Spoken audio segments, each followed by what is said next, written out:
अगर गुरुजी ऐसे में पत्नी अगर मना करे कि प्रभु का नाम जप या मंदिर जाना, यार अंदर अंदर भजन करो, पत्नी के हृदय मंदिर में भगवान को देखो, अंदर अंदर राधा जप करो। अंदर क्या सोच रहे हो? पत्नी त्रिका लग गया क्या? हमें बताओ। त्रिका लग गया तो नहीं कि तुम क्या सोच रहे हो? अगर वो माता पिता की सेवा ना करे फिर हम नहीं मानेंगे। फिर तो दुष्टता की हद हो जाएगी, फिर दुष्टता की हद हो जाएगी। फिर वृंदावन आते हैं तो उनको नाराजगी होती है, मंदिर जाते हैं तब। खैर इस पर तो हम सहयोग दे सकते हैं। मतलब मंदिर न जाने को तो हम पत्नी के हृदय मंदिर में भगवान देखते हो, अंदर अंदर भजन करते हैं। लेकिन तुम पत्नी हो तो उन्होंने जन्म दिया। अगर पत्नी ऐसा कहे किसी की भी कि माता पिता की सेवा नहीं करनी, तो उसकी बात ना मानो। माता पिता पहला अधिकार पत्नी का नहीं, पहला अधिकार माता पिता का है कि जिन्होंने मुझे पैदा किया और जिन्होंने मुझे पति बनने लायक तेरे बनाया, उनकी सेवा नहीं छोड़ेंगे। उनकी सेवा ना छोड़े चाहे जितनी बात बन जाए। कभी भी उन्हें हम कमा के लेके आते हैं, अगर हम कभी भी उन्हें पैसा रुपया देते हैं तो उन्हें दुख होता है। नहीं, माता पिता की सेवा करो बच्चा, धन्यवाद। पत्नी को भी सुख दो, पत्नी का भी आदर करो, पत्नी को भी पैसा दो, उसकी कामना पूर्ति करो, क्योंकि वो अर्धांग है। लेकिन माता पिता सर्वप्रथम। हमें लगता है वो पत्नी कैसी, आजकल पत्नी ऐसी आती है। मान लो बूढ़े माता पिता हैं, अगर तुम दोनों जवान पति पत्नी उनकी सेवा नहीं करोगे तो किसके पास जाएंगे वो? कल तुम बूढ़े होगे, तुम्हारे बच्चे तुम्हारा ऐसा, थोड़ी देर तुम अपने माता पिता की जगह खड़े होके देखो और तुम्हारा पुत्र तुम्हारे साथ करे तो हाँ, तो वो फिर अगर देखो जो आप माता पिता को सुख पहुंचाओगे तो आपको सुख पहुंचाएगा, अगर माता पिता को दुख पहुंचाओगे तो फिर तुम्हारे को दुख पहुंचाएगा। एक बूढ़ी माँ को मिट्टी के खपरे पे दाल रोटी देती थी, तो एक दिन खपरा थोड़ा ज्यादा ऐसे हिल गया तो लड़के ने कहा मम्मी टूटने न पावे। तो उनका क्यों? बोले यार दादी को देती हो ना, कल इसी में हम आपको देंगे। वो बच्चा देख रहा है तुम्हारे आचरण, भगवान उसकी ऐसी बुद्धि करेंगे जैसा तुम अपने सास ससुर के साथ करोगे ना, वैसे तुम्हें भोगना पड़ेगा। नहीं, माता पिता भगवान है, मातृ देवो भव पितृ, इस बात पे हम नहीं मानेंगे। अपने माता पिता की सेवा करते हुए उसका भी पोषण करो, उसको भी रुपए दो, उसकी भी कामनाओं की पूर्ति करो। लेकिन ऐसा नहीं के पास रहता है, हम तो कहते नहीं कि हमें पैसा चाहिए माता पिता को खर्चा के लिए। हाँ बिल्कुल दो, पहले हिस्सा करके दे दो।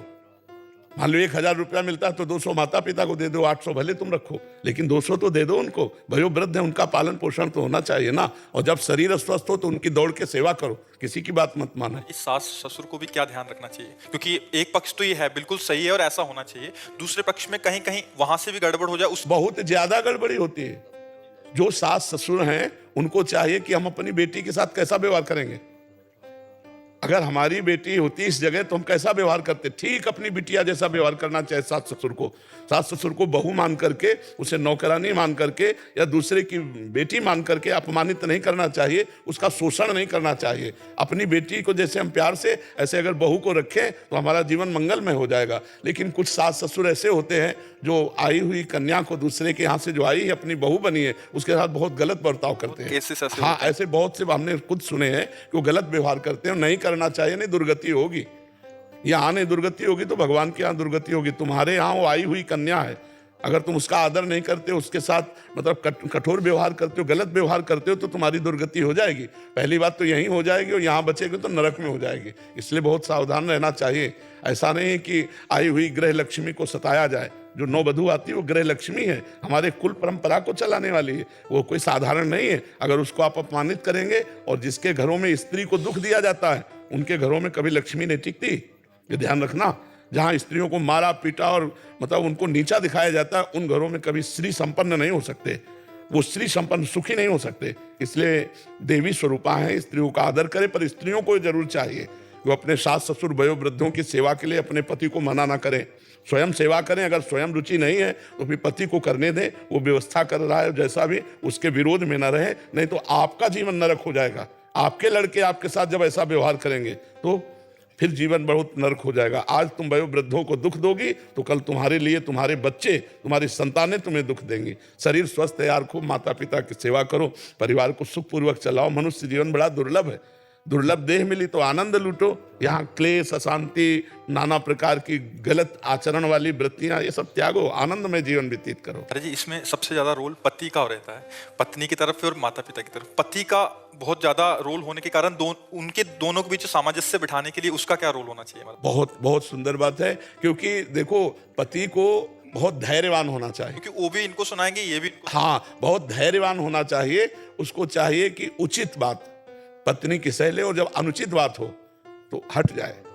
मारे नहीं, पीटे नहीं, गाली गलौज नहीं करे। और माता पिता जब उचित या अनुचित दोनों बोले तो उसको सह जाए, कभी उनको गाली गलौज न करे, कभी उलट कर जवाब न दे। पत्नी की उचित बात सह जाए, अनुचित बात में चल दे। माता पिता की उचित अनुचित दोनों बातें सह जाए, वो चाहे गाली दे चाहे अपमान करें, क्योंकि हम उनके पुत्र हैं, उनके दास हैं, उनकी बात सहकर उनकी सेवा करें।